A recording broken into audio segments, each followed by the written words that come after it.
Hoy, gumising kayo. Ang pagbasihan na lang natin yung pagtakbo niya bilang mayor. Nasa mababa lang po yun. Pero hindi siya nanalo. Mga tanga-tanga talaga nito. Hindi na nga nanalo pagka-mayor. Magiging presidente pa. Ulul. Grabe mga idol. Napaka-desperado na talaga nitong mga kampo ni Martin Romualdez. Yung mga vlogger po niya. Biruin nyo ang sabi dito mga idol kung ayaw daw po ni Nanay Lenny at ayaw din ni Yorme tumakbong presidente, kumbinsihin natin yung may tapang, malasakit, talino at pagmamahal sa bayan. Wow! Sino mga lodi? Si Trillanes! Sinusulong po nila for president. Sabi ng vlogger ni Martin Romualdez.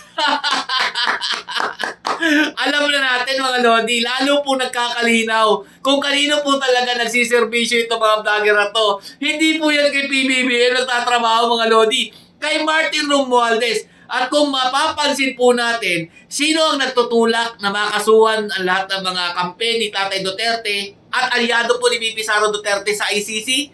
Di ba si Trillanes din? At sino ang may koneksyon dito po sa ICC? Di ba si Joma? O ngayon, nagigets nyo na? Sino ang pumalit kay Joma Season? Oh, hindi ko na sasabihin yung pangalan. Hindi naman kayo siguro tanga. Oh, di ba? Walang ibang pambato ang kampo ng NPA. Kung di si Trillanes na lang, paano na lang si Risa Ontiveros? Di ba? Rallyista rin yan nung di pa yan senador. Hindi nyo magiging pambato yan? O baka ipa-plot twist yan kapag malapit ng 2028, si Risa Ontiveros ang inyong isusulong? Huwag kami. Alam na namin yan. Halatang-halata na kung sino nagpopondo sa inyo. O di ba? Pansinin nyo ang mga kasama nitong vlogger na to mga lodi. Kung sino ang gusto nila maging presidente ngayong 2028, si Trillanes. Hoy, gumising kayo. Ang pagbasihan na lang natin yung pagtakbo niya bilang mayor. Nasa mababa lang po yun. Pero hindi siya nanalo. Kayo pa tatakbuhin yung presidente. Ano kayo siniswerte? Ay, okay lang naman. Wala naman problema sa amin. Para isiwin talaga kay VP Sara Duterte ngayong 2028. Anak na tinapay, wala na talaga kayo mapiling iba. O eto, para sa inyo. Ipapatawag daw po ni Senator Marcoleta, ito po si Trillanes. Dahil sa ginawa niya pagwawagayway ng warrant of arrest, ay kailangan daw siyang maimbestigahan. Oh, ano na? Dahil nga bawal yung ginawa niya, manghihiram ka ng warrant, tas ikaw manghuhuli. Pwede pala yun? Ay, oo nga pala. Pwede sa administrasyon ni Bongbong Marcos lahat ng mga hindi pwede.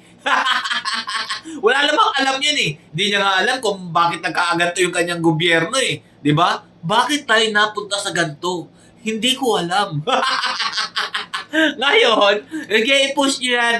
Wala kami magagawa dyan. Gusto nyo yan Alam nga naman pigilan namin ngayon. Diyan kayo kumikita. Magpatuloy niyan. Panalangin ko nga na siya yung magiging kalaban ni VP Sara Duterte ngayong 2028 para hindi na masyado mahirap Mga tanga-tanga talaga nito. Hindi na nga nanalo pagka-mayor.